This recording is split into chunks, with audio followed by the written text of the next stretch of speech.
Hello and welcome back to another video. The topic of this video is we make courses to teach something, and I make courses as well. I'm an instructor on Udemy and Skillshare, but unfortunately, the methods that we are using are outdated and they're not beneficial for the students. What do I mean by that? The international courses transform the students to something better. They're at point A and they reach point B after completing the course.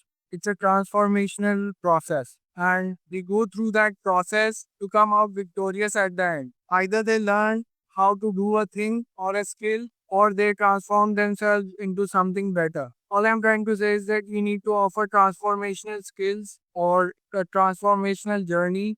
You need to set them up, your students, you need to set them up, and you also need to create value in your course through various processes and exercises, something that you have done, and through your experience you can transmit the information that you have accumulated throughout your life. The other thing that I want to talk about is that courses are made for once, and these courses are important and they can last for a lifetime. And these courses can last for a lifetime. You have to make them memorable and evergreen. The courses that we are teaching in Pakistan are not that great. Our teaching styles need to alter or improve. We need to improve our teaching styles. Once they enroll in your course, then they're at point A and you can teach them how to reach point B. And point B is a better spot, more informed and more knowledgeable, takes them to an elevated position and helps them in their personal transformational journey. We are not teaching all that. Secondly, we instructors also have to be creative. Offering transformation is one thing, but using your creativity to design lectures is something completely different.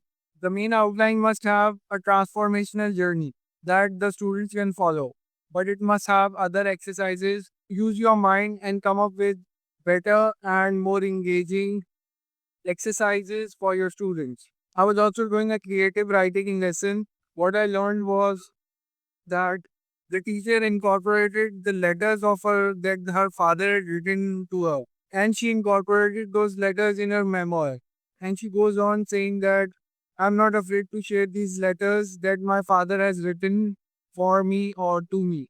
Obviously, it's a good idea to take their permission and blessing. What she meant was you must overcome fear, you must tackle the fear slowly and steadily, and you must know that the fear exists and we need to tackle it systematically, break it down into chunks, smaller portions that are easy to manage, and desensitize your fear.